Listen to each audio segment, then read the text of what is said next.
పచ్చిమిరపకాయల పచ్చడి.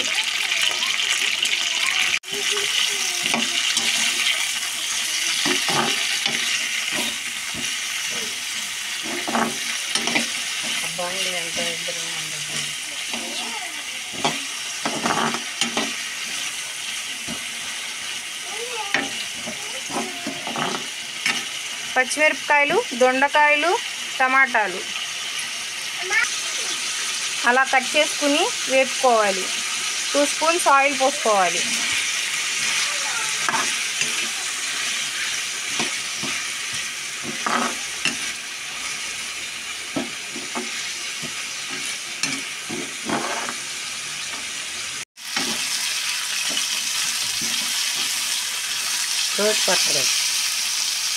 ఇలా కొంచెం వేగిన తర్వాత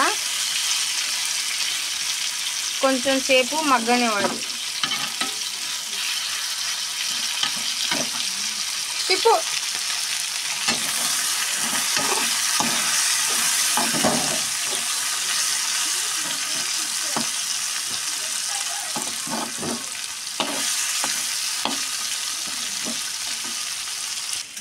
ఇలా వేగిన తర్వాత స్టవ్ ఆఫ్ చేసుకోవాలి. శుభ్రంగా రోటిని ఇలా కడుక్కోవాలి. రోటిని శుభ్రంగా కడుక్కొని ఇట్లా ఉప్పు, చింతపండు వేసుకోవాలి.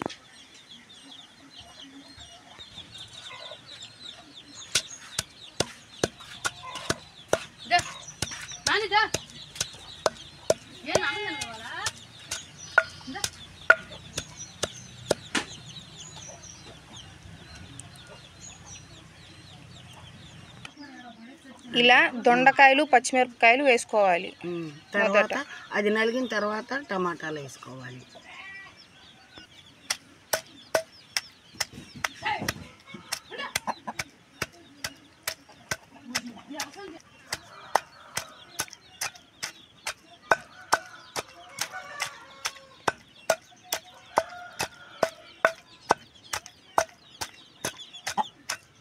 వంకాయ అది కూడా చెప్పు.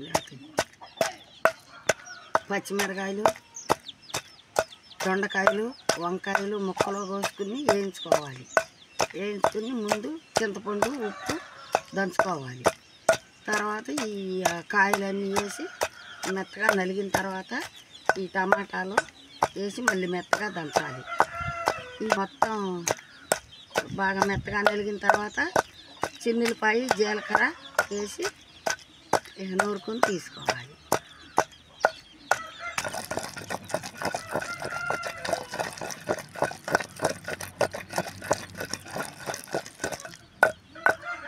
కూరగాయలు అన్నీ వేసి మెత్తగా దంచుకోవాలి. తర్వాత ఈ టమాటాలు వేసి మెత్తగా నూరుకోవాలి. నూరిన తర్వాత చిన్నులపాయి, జీలకర్ర వేసి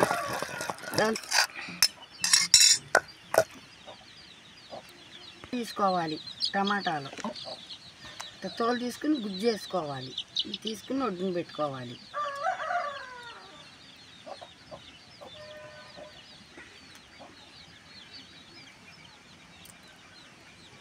అది కూడా దిగి చూడు.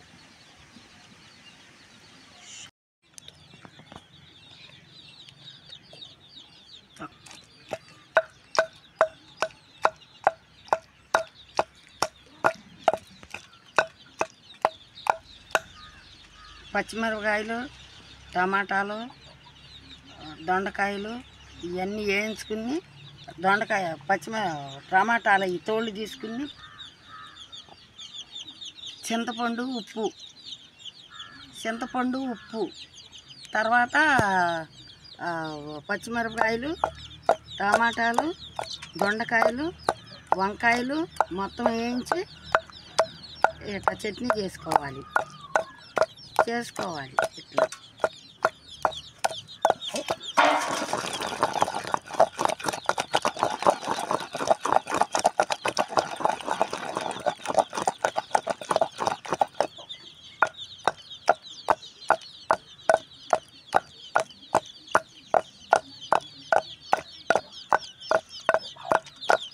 తొక్కులు రాకోకుండా ఉంటాయి పచ్చళ్ళు.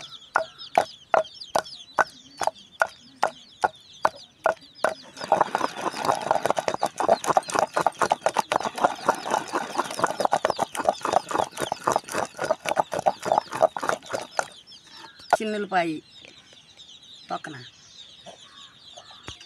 ఇదే జీలకర్ర చిన్నులపాయలు వేసి కచ్చాపిచ్చా తొక్కుని తీసేసుకోవాలి.